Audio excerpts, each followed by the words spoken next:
Di mo matatanggihan itong napakasarap na inihaw, tarisan din ng maanghang na sawsawan. Sulit talaga. Paano ba naman sa sobrang sarap nito, mapapakamay ka na, mapapahigop ka pa.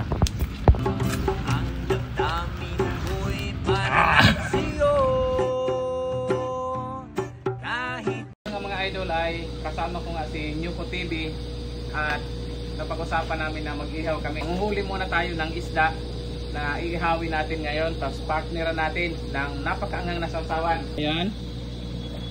Try natin. Wow! Ayun o. Ayun o. Ayun o. Dami, dami.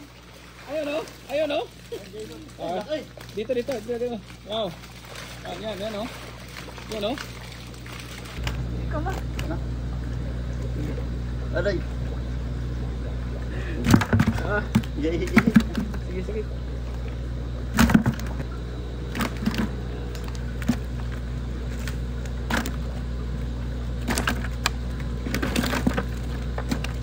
Ito na nga guys, wala pang 1 minuto. Halos kalahating balde.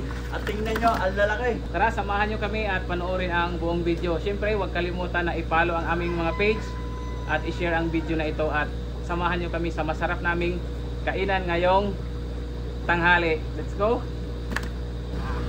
At sa puntong ito nga po mga ka-adventure ay pumunta na kami sa likod ng aking bahay kung saan doon kami maglilinis at siyempre aayusin natin ang ating ihawan sa ating nahuli na mga tilapia. Siyempre dito pa rin ito sa aming magandang probinsya, ang Masbate. At makalipas nga po ang mahigit 30 minutes, ito't baga na at ready nang ihawin itong mga nahuli natin na fresh na mga tilapia. At sumunod naman po mga ka-adventure ay paisa-isa na naming inilagay sa baga yung mga tilapia. At kung nakarelate kayo at paborito nyo rin ang inihaw na tilapia ay huwag kalimutan na pindutin ang heart button. Pa-share na rin po ng video na ito. At siyempre huwag kalimutan na i-follow ang aming mga page, Ampil Adventures at Nyuko TV. Ang ganitong paraan nga po ng pag-iihaw habang buhay pa ang mga tilapia ay unti-unti mo nang inilalagay sa apoy. Talaga namang ito ang pinaka-the best na paraan para mas masarap yung ating inihaw. Kaya naman sa video na ito ay samahan nyo na kami at malapit na tayong mag-food trip dito sa napakasarap na inihaw.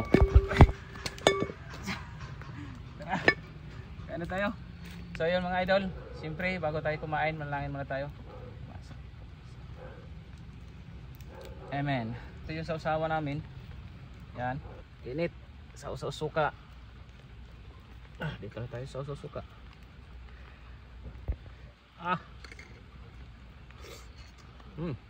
Sarap eh.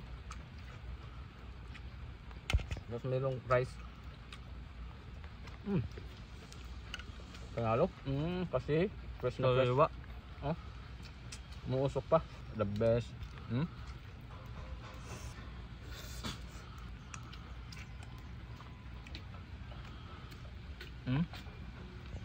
Hop.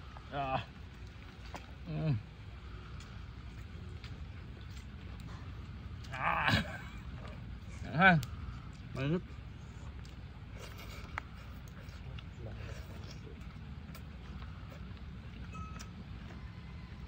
Kasing bidula. Sarap talaga siya. Nausaw suka.